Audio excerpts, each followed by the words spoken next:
So today I'm speaking with Dr. David Stasavage, who is the professor and chair of the Department of Politics at New York University. Before arriving at NYU in 2006, he was a reader in the London School of Economics. Previously, he worked at the Bank of England, the Center for the Study of African Economics at Oxford University, the OECD, the World Bank, and among other places. So I have a number of questions here. First, we'll start off with some intellectual foundations. So you studied as an undergraduate both in Cambridge and in Cornell before getting your PhD from Harvard. What made you choose these schools? Had you always had an interest in political economy, policy analysis, African development? Were there any courses or scholars that you think were especially important in your intellectual development?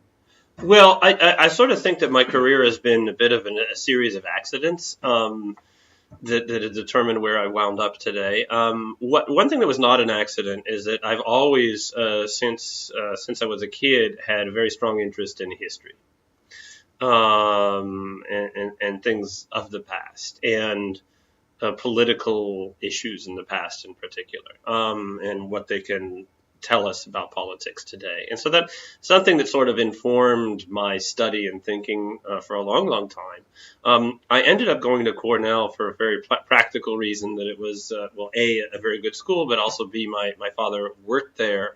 And so I got a tuition break, and that was very nice. Then I ended up going to Cambridge for a year, sort of on a lark. At Cornell, they just started up a new partnership program with one of the colleges at Cambridge, and one of the professors asked me and said, would you like to go spend a year there?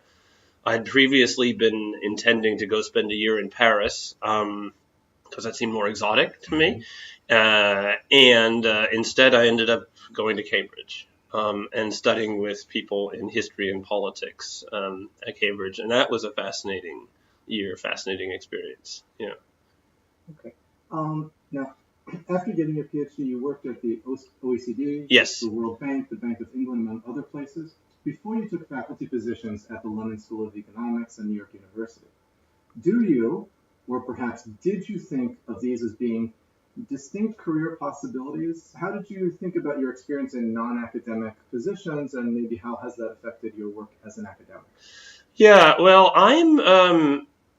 I think I'm a bit uncommon in that I think it's very common for people to do a few years of something else in between their undergraduate study and their graduate study, whereas I just sort of fell straight through from undergraduate to graduate. And in retrospect, there are times in which I wish that I would have taken a year or two or more to think about a bit more about what I wanted to do. Because I feel that I got to Harvard and I wasn't that sure exactly what I wanted to do. And it was actually some of the experience that I got of the more professional sort subsequent to my PhD at Harvard that led me into thinking about political economy work and how I wanted to do that. And so the studying at the OECD, where I was actually paradoxically studying the developing countries at the OECD, the consulting work that I did for the World Bank, and for some time I considered going into international organizations rather than academia. And then it just so happened that in 1997 I thought about going back into academia, and Paul Collier, who was the director of the Center for the Study of African Economies, was very instrumental in helping to get me a grant from the Department for International Development in the UK that gave me a 2-year postdoc at Oxford. And at that point, I was sort of back into academia and desirous of following that route. Great. Okay. Another question is, you are one of a small group of people who have both studied and worked in the United States and in Britain. And scholars often note that there's a difference in terms of how academics are trained here in the United States versus, let's say, more European approaches to political science.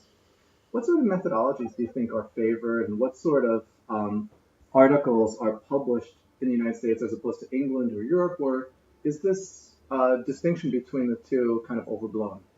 Well, I think the distinction at the time that I was studying there was very large indeed. Okay. And that American political science tended to steer in the direction of using more quantitative techniques from an earlier date than did British political science. Today, there's still a very large difference between the two countries in terms of the way that most political scientists would do their work. I do think the difference has gotten smaller over time, though. It's not quite as dramatic as it was, say, 15 years ago. There was in other ways, it's interesting. There was a much greater appreciation and attention to history in the study of politics in Britain, I think, than was the case in the U.S. At the time. Although I think that's gotten better over time in the U.S. Yeah, that was my next question, Yeah. which is basically, your work is very historical. And Yes. As you said, that was one of your first interests, one of the things that got you in to be excited about political science. And although the American Political Science Association has an important group that is involved with history, and you're involved with that, and there are some important volumes that have come out recently in terms of how to use political science, history and political science, in America it seems like people have been much more suspect of using history within political science texts. But your research has been published in APSR, World Politics, the Journal of Politics, Cambridge University Press, Princeton University Press. So clearly, scholars in political science think that you do history correctly. Why do you think that is? What are the pitfalls for using historical analysis for someone who does political science and comparative politics? And how do you get around that with your research? Well, what's curious to me is that if you go back, say, maybe 30 years ago, you would have seen that there was an awful lot of historical work in political science, and it was common for people to do dissertations, say, that were historically oriented. Even less than 30 years ago, if you talk about Tom Ertmann's Birth of the Leviathan book, which is very well known, it was published eventually in 1997. That was based on his dissertation.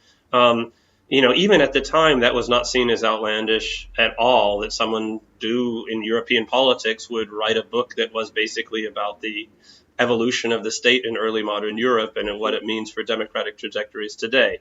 To my mind, what happened is that as the field took a more quantitative turn, what people realized is that a lot of the sources of data that they had if they wanted to do quantitative work were more contemporary in fashion. In particular, if you look to some of the early cross-country quantitative work where people were just using data from like the World Development Indicators, then in essence your field of view was bound by this date of sort of 1960 to the present.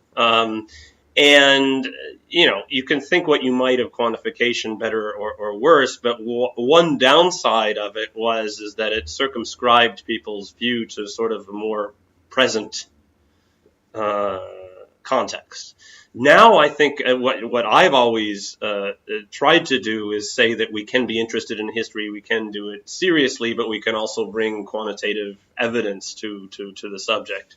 And I think that's one thing that I've been appreciated for is saying, well, let's go back prior to 1960. We can go back in time and we can use history in this way and think about what conclusions we might draw for political processes, and draw these broad conclusions that might have applied back then but could also apply now. So that's sort of my take on that particular question. Yeah. Sure. Well, interestingly enough, one of the most important economists in recent years has been Douglas North, and his work has been very historical. So I think sometimes it helps when an economist goes and uses history. Political scientists may feel a little more comfortable. Yes. But he's done some important work in terms of debt and credit, and in terms of setting up what scholars think of in terms of credibility. And of course, your research has touched on this very directly, as have others. So I wonder if you could talk about that a little bit in terms of how should scholars think of something like credibility based on your own research, and what can a policy or government do to make itself credible? Because this seems to be something that we hear about both in scholarship and in the news constantly. Well, what I've tried to say about credibility in particular is that the existence of credibility doesn't just derive from institutions. There are no sort of easy institutional quick fixes to the problem. That ultimately credibility depends upon institutions, but it also depends upon politics. Mm-hmm. And it also depends upon the partisan preferences of people who control institutions. And so if you're thinking about something like the independence of a central bank, then it doesn't suffice just to pass a law making the central bank independent. What depends on is, well, what sort of political system does that country have? Is that a country where you have sort of few veto points in the system where a law can easily be reversed? Is it a political system where you have multiple veto points, to use the term, with actors who have different preferences, and it's likely that it'll be difficult to override a law for central bank independence that is passed? And in my work on medieval and early modern Europe and state formation, again, I've said this also, that it depends upon institutions, but it ultimately depends upon institutions controlled by actors with certain preferences. And so ultimately, in the existence of government debt, credibility of debt reimbursement, it doesn't just depend upon sort of having a set of institutions to do that. It depends upon government creditors themselves having access and control over such institutions. And that can play both ways. That can have good sides and downsides, exactly. Okay. Well, and speaking of the medieval period, which is something that usually only political theorists get involved with. Yes. Your work has ranged in terms of time from the 13th century to the present, right? In terms of different places, your books have been on Europe, but you've done a lot of work on sub-Saharan Africa.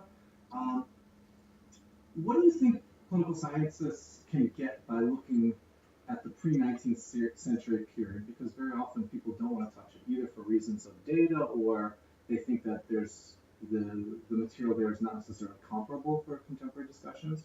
What do you think that we can get out of historical analysis in terms of political institutions?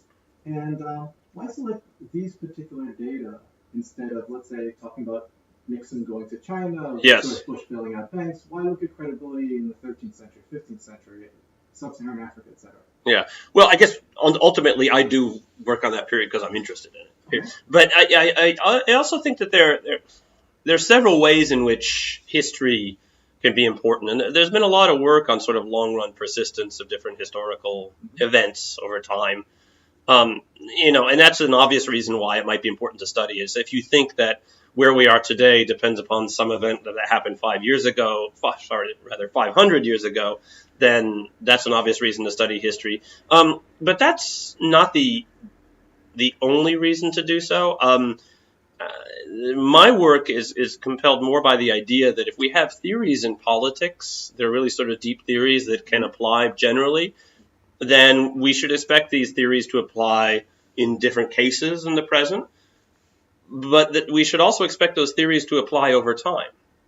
There's no use in coming up with a theory that only applies to the U.S., say, in the 1990s, but doesn't have broader implications. And if we expect those theories to apply over time, then we should go back and see whether they do apply back in time. And we should also go back in time to think about sort of the roots of, questions like credibility, to say if that's another sort of reservoir of cases to go back to and think about these subjects, and think about these subjects in a way where we learn more about the past, but as in learning more about the past, we can also use those insights in thinking about current context today, even if they may seem, disparate in time. So hypothetically, a lot of the discussion about whether the United States should be involved in a military way with the Syrian civil war, a lot of the discussion in the popular press was about President Obama's credibility, having made certain statements, having made other statements.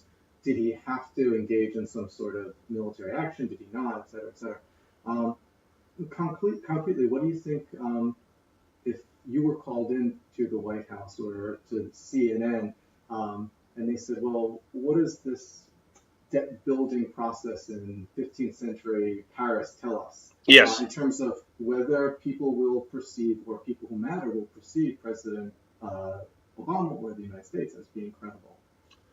Okay, well, I guess I would be more likely to say that what sort of European history might tell us is about something about what are the conditions it takes to have a state that forms and actually has control of its territory and exerts power in a certain way. And so that's the first thing.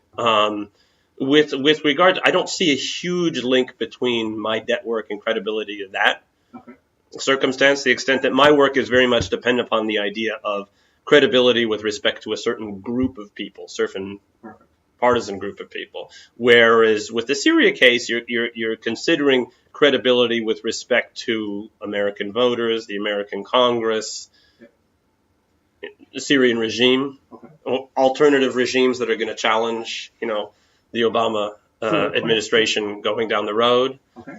So the question, credibility to whom, in this case, would completely change the way that we would try to address the question. Yes. It's a much more broad group of people with very different interests. Okay, perfect.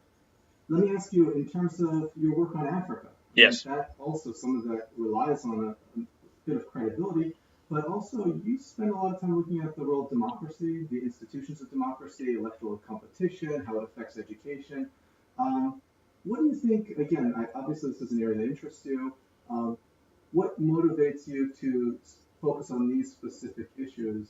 And I would say that very often work on Africa doesn't spend much time looking at democratic institutions, but kind of pushes that aside because perhaps of less of a historical legacy of democracy, certain prejudices, certain data.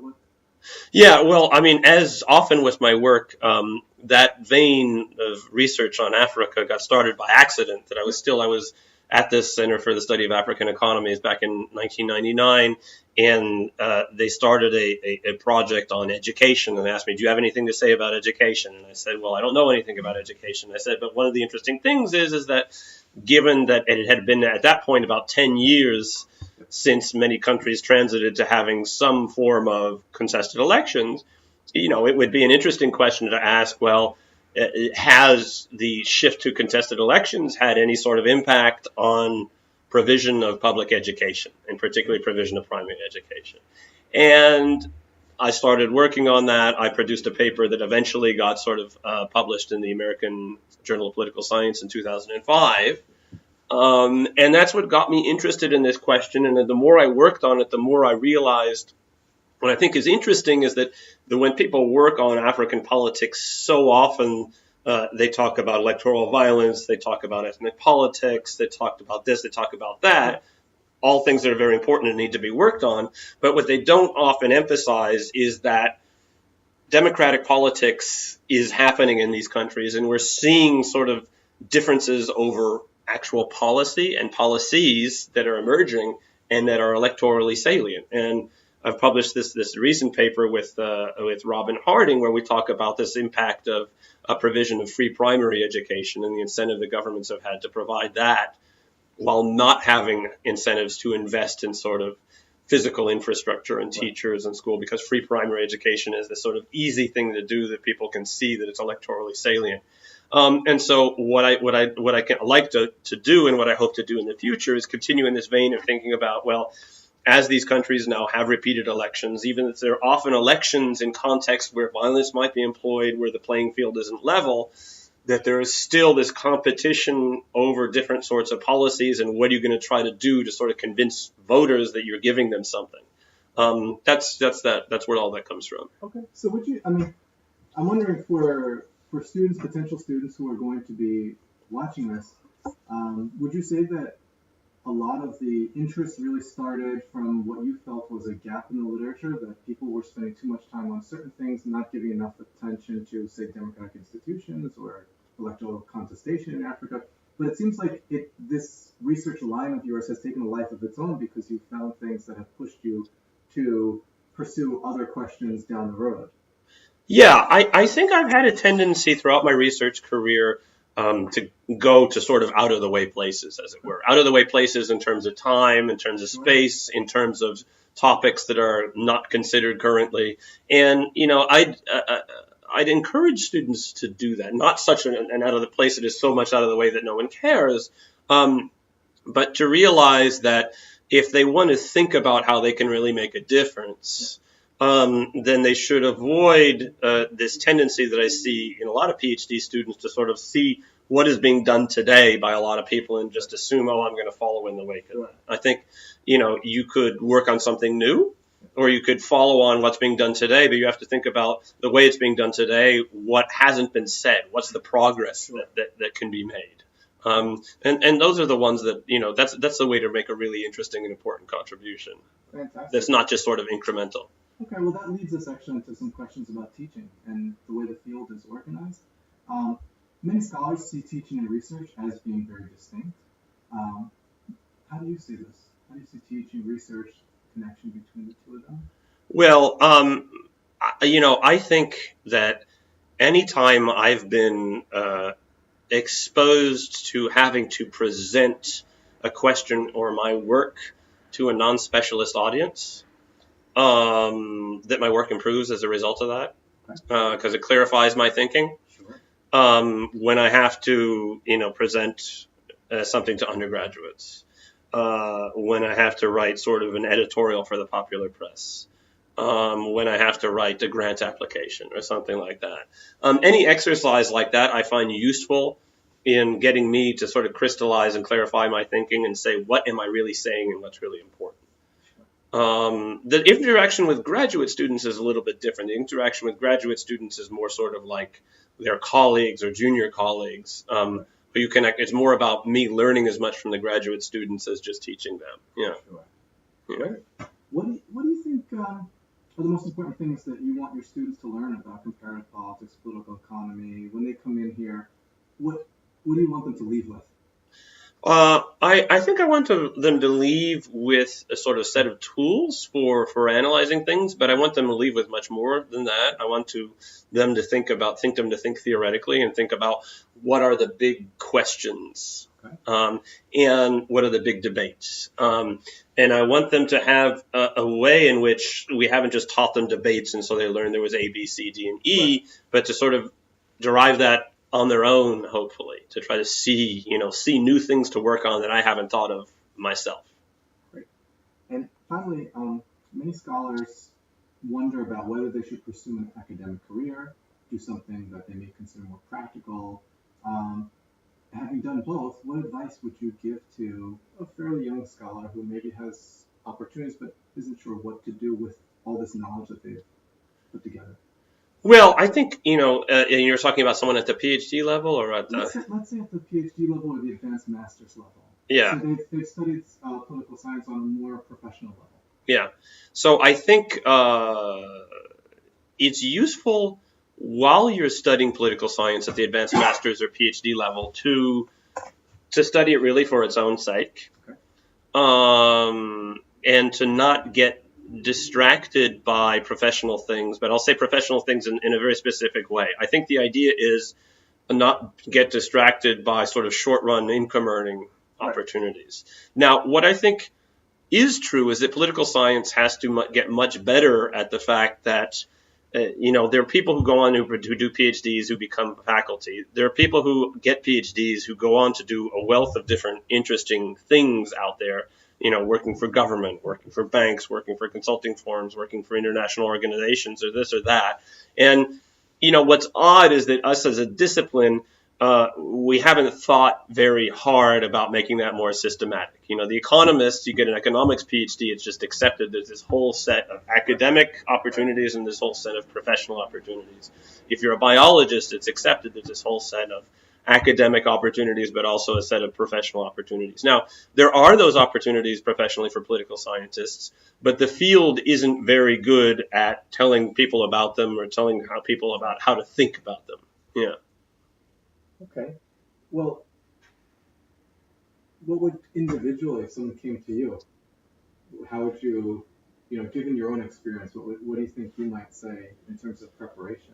Well, in terms of preparation, I think you should be prepared in sort of the methods of contemporary political science, but then also realize, of course, that there are a lot of professional opportunities out there where what they're going to be looking at is your qualities as someone who's able to think critically, to write well, sort of ask the right questions. And that's one of the, probably in the end, almost the most important thing you're going to get out of a master's degree or a PhD in political science is going to be that. And that in the end, that's a very sort of portable skill because there's just so many different areas where you're going to need that. So I'd encourage people to focus on that and less upon the idea like if I take, this one specific class teaching me this one specific skill, then somehow that's going to unlock the door professionally. Because, things are changing so fast with, different sectors and this or that. We don't know what's going to be in demand. Yeah. Okay, awesome. Well, listen, thank you so much for your time. And you're welcome. Speaking for myself and thank you. Listens, I appreciate your time and your candor. Okay. Okay, thanks so much. Thank you.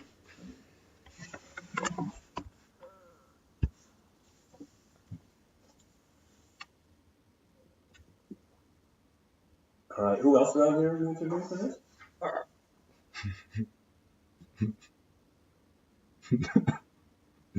What? You didn't get it? I don't think so.